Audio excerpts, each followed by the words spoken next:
These 10 rules you will see shortly could cause you to lose not only your freedom, but also your soul and body through the most brutal methods. Here are those prohibitions that were enough to kill you even while you were breathing in the Middle Ages. 1. Eating the king's hunting games. In the depths of the forest, you cannot hunt a deer and eat its meat to satisfy your hunger without knowing it belongs to the royal family. The king's forests are the green jewels of these lands, and everything within them, from the smallest rabbit to the most majestic stag, is the sacred property of the throne. For William the Conqueror, the forest law was less a matter of stomach than a display of power. These vast green spaces were not merely stores of provisions, but private military training grounds, where nobles practiced the art of war through hunting. The stomach of a hungry peasant is worth less than a nobleman's archery practice. Killing a deer means not only stealing its meat, but also undermining the king's entertainment and war preparation. This is equivalent to sabotaging the king's military drills during wartime. The punishment for killing a royal stag strips you of your human form. Blindfold or castration were the standard initial penalties. These were common punishments in Anglo-Saxon kingdoms. However, the Norman kings were more creative. They don't just kill you, they turn you into a warning statue. The captured poacher is wrapped in the skin of the deer he killed and hung at the entrance of the forest. This is called the deer skin. While raptors and wolves tear apart your decaying body inside this leather suit, everyone passing by at night will hear not your screams, but the sound of fresh leather creaking in the wind. Magic and healing. Prohibition. Picking chamomile from your garden to make a remedy for a sick neighbor, petting a cat, or simply being an elderly woman living alone is sufficient evidence for a witchcraft accusation. The church holds a monopoly on all things supernatural. A priest's prayer is healing, while your herbal tea is the product of a contract with the devil. The book Malleus Maleficarum, or The Hammer of Witches, states that women are the devil's greatest weapon in this world. If a cow's milk stops flowing, if a crop rots, or if a baby falls ill, a witch is always to blame. To inform on you, all it takes is giving a slice of bread to your nearest neighbor's starving child. This act of kindness is recorded as an evil temptation. When you are declared a witch, a series of procedures begin to strip you of your human form. First, you are stripped of your clothing and hair, and a wart or mole, sucked by the devil, is searched for on your body. Then comes the swimming test. Your hands are tied to your feet, and you are thrown into a sacred river. According to the belief that God's water does not accept the servant of the devil, if you are innocent, you will drown and die. If you remain at the surface, you will be burned at the stake on the grounds that the water rejected you. Being burned alive is your most merciful fate. 3. Wearing clothes inappropriate for one's social class. You cannot don clothing made of fabric superior to that of your natural status, relying either on your tailor's skill or the fullness of your wallet. If you are a peasant, you cannot wear silk or purple like the nobility. Wearing ermine or sable fur, especially, means signing your own death warrant. Medieval society was like a glass bell jar consisting of 3 layers: those who prayed, those who fought, and those who worked. Clothing was the most visible guardian of these invisible walls. The laws known as the laws of need existed to preserve this hierarchy determined by God. Bright reds, deep purples, and gold embroideries belong only to the nobility, because thousands of murex snails imported from the Mediterranean must be crushed to obtain these colors, requiring incredible wealth. For a merchant's wife to wear noble colors is not merely arrogance, but a direct betrayal of the social order. Rulers know that clothing is a form of communication. If this language is corrupted, it becomes unclear who is the master and who is the servant. The moment you are caught, the forbidden fabric you wear becomes your executioner. The fine is merely the beginning. This punishment often ends with the confiscation of all your assets. But the worst part is public humiliation. A noose made of that expensive fabric is placed around your neck, and you are tied to a pillory in the city's busiest square. The people throw rotten fruit and stones at the very garment that symbolizes that false nobility. If the crime is repeated or deemed too arrogant, the gallows is inevitable. Before being hanged, you are made to watch as the executioner tears your noble class clothing to shreds with scissors. This is the final declaration that even your soul does not belong to that class. Defying church doctrine. Prohibition. You cannot read the Bible in your own native language. You cannot imply that the communion bread is not the real body of Jesus. To doubt the healing power of the incorrupt bones of saints not only causes your soul to burn eternally, but also sets your body on fire even now. The church is the sole guardian of the truth. Interpreting Jesus' words for an ordinary villager who does not know Latin is to defile the sacred text. The idea of sola scriptura is dangerous because it eliminates the role of priests. Moreover, asking questions like whether the world is flat or whether the sun revolves around the earth is an affront to the Church's Aristotelian model of the universe. The reason why the bones of figures like John Wycliffe were exhumed and burned after his death is that the ideas they propagated were seen as a revolutionary virus. This is the execution of the soul. Heresy is punished with a penalty that destroys not only the body, but the entire civilized existence. If you do not repent, you are delivered to the secular authorities. This is a polite way of saying you will be burned at the stake. Before you are burned at the stake, a cork stopper is placed in your mouth to prevent you from spreading your poisonous ideas, even at the last moment. If you die, and it is later discovered that you were a heretic, your grave will be opened, your rotting body will be hanged on a gallows, and then you will be burned at the stake. Your ashes will be scattered to the wind, so that on Judgment Day your body cannot be reunited. This is a destruction that will last forever. Forging or counting fake money. Clipping a small piece of silver from the edge of a coin, filling the coin with copper, or counterfeiting money is the same crime as stabbing a dagger directly into the king's heart.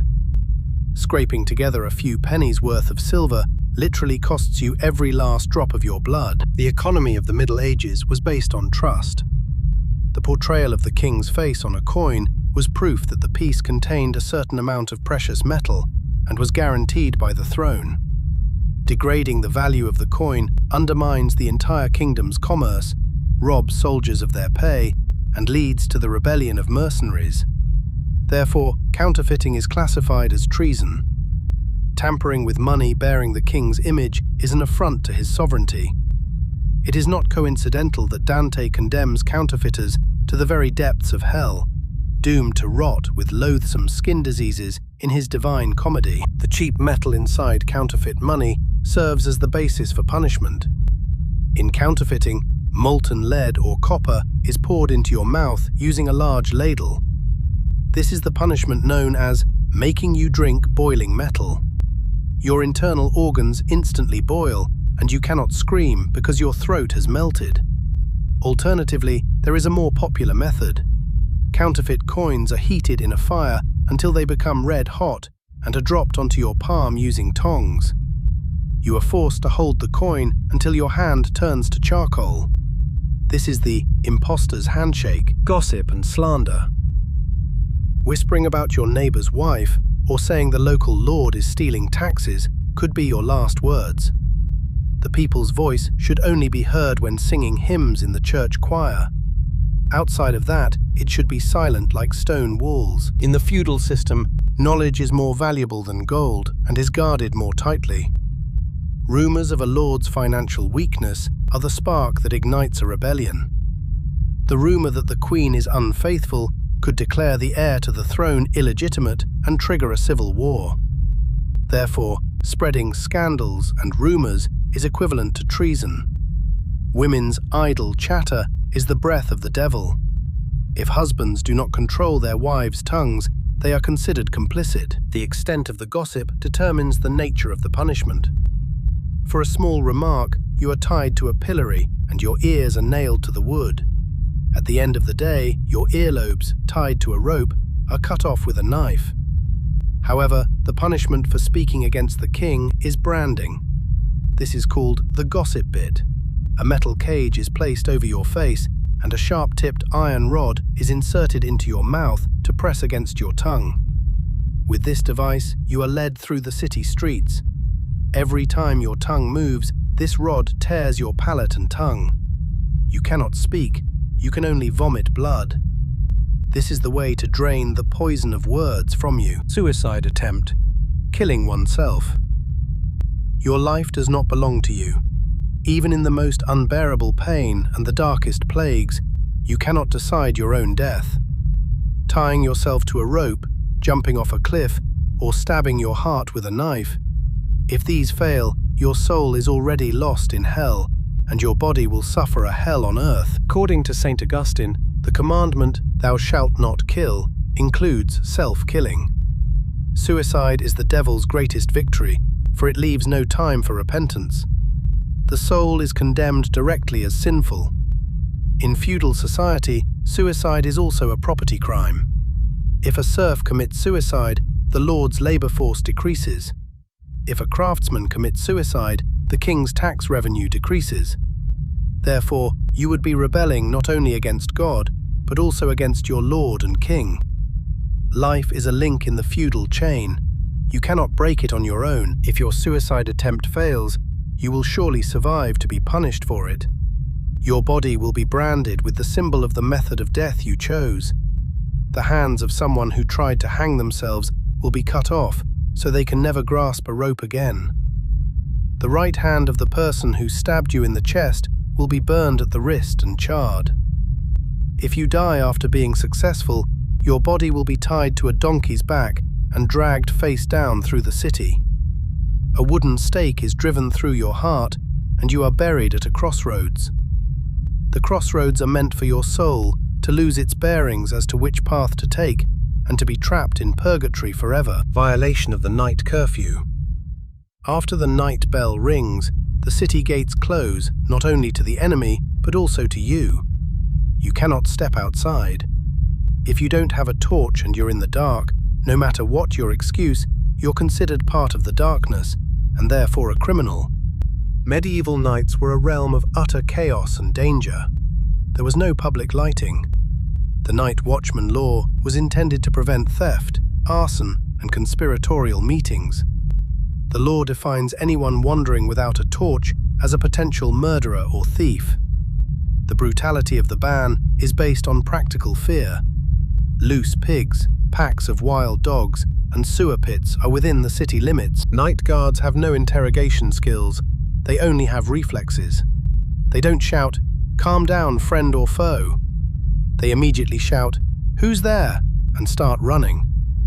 If you are caught, you will spend the night in the dungeon chained up. But the real horror of the situation is the presumption of aggression.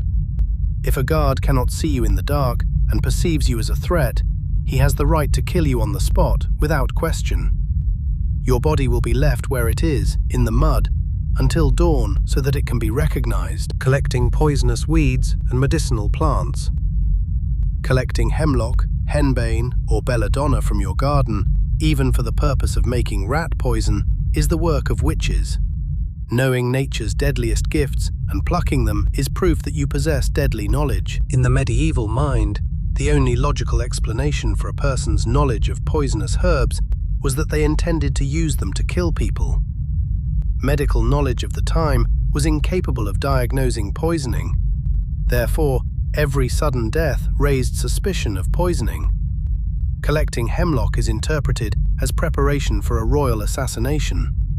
Additionally, it is believed that hallucinogenic plants were used in the preparation of flying ointment.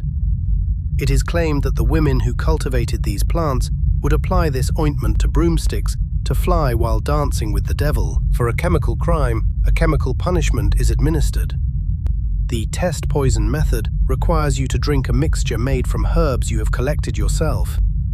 If you die, you are guilty and justice has been served. If you survive, it means the demon is protecting you, and this time you'll be killed more slowly. However, the most common method is the poisonous glove. Your hands are placed in a bag filled with the poisonous ivy and nettles you have collected, and the bag is tied tightly around your wrists. The poison that has accumulated inside you for days causes your hands to swell and burst, leading to death from blood poisoning. Trading with foreigners without permission. You cannot exchange a single sack of wool or a barrel of wine with a foreign merchant without the guild's or the king's knowledge. Making eye contact with a stranger entering through the city gates and shaking hands with them is being face to face with the gallows.